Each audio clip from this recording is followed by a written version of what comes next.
My name is Emma Lopez, and I'm on the second negative speaker. And I am against changing the electoral system to popular vote, and I believe that the Constitution should not be amended.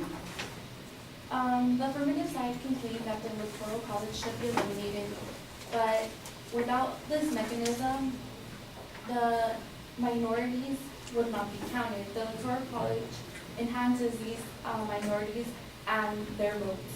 The president should be selected either through the domination of one of the populace or through the domain of large mellow areas or rural ones, which basically means that if in large areas, for example, like my opponent said, California has 55, even though California is a really big state, other counties, for example, like Los Angeles, would dominate, and it would still be unfair. So getting rid of the electoral system would not be effective.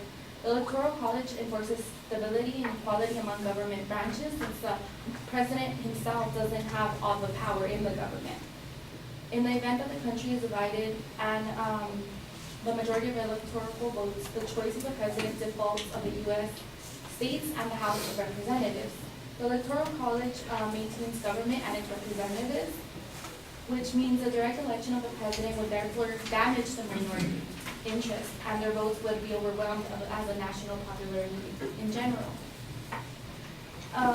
The electoral system contributes to the concisiveness of the country by requiring the distribution of popular support to be elected president.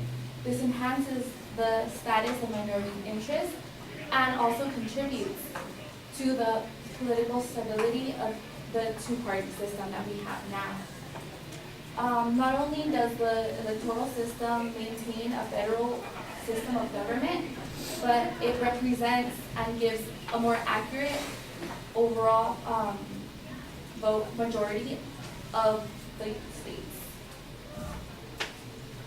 The Electoral College, overall, the electors in the Electoral College that are represented are more educated than the average citizens, so they should have a more upper say than us. The electors in each state shall have the qualifications requisite for the electors of the numerous branch of the state legislature, according to Article 1, Section 2, Clause 1 in the Constitution. 50 states have control over the aspects of their day-to-day lives. So that means that just because we don't have a say in our vote, which is counted overall, this doesn't mean that we have no say in what we do. The Founding Fathers desired a nation to consist of pure democracy.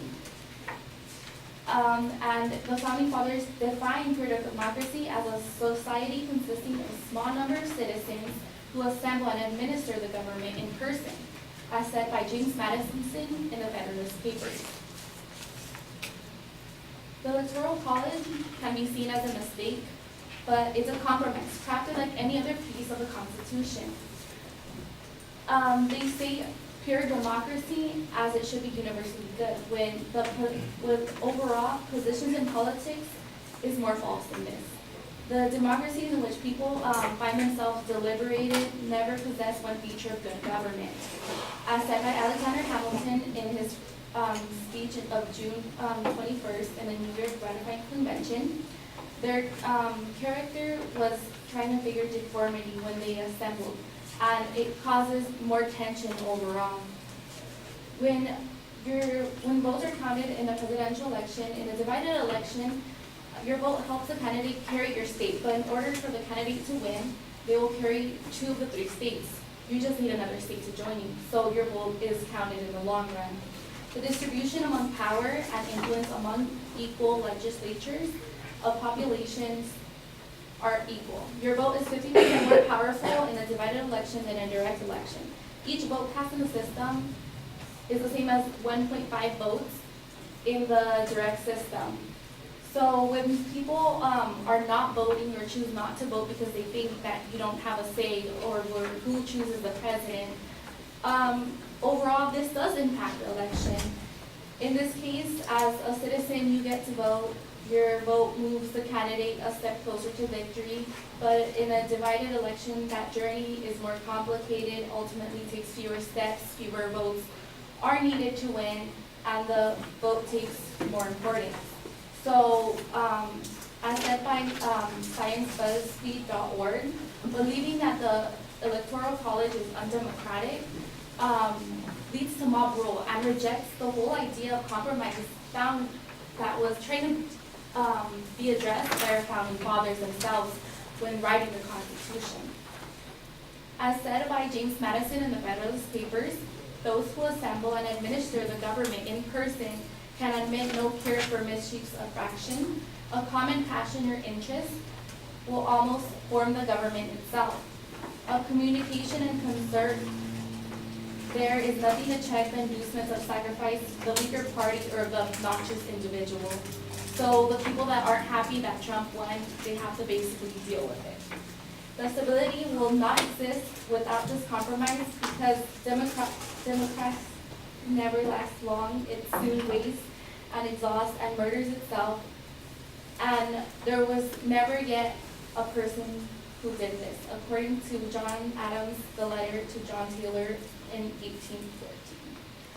And overall, my point is that the Constitution should not be amended, and I am against changing the electoral system to popular vote because the electoral system not only contributes, as I said before, to the conciseness of the country, but it requires a distribution of popular support to the elected president. It enhances the status of minorities, and it also contributes to the political stability of the two-party system that we have now. And it also maintains a federal system of government and just overall representation.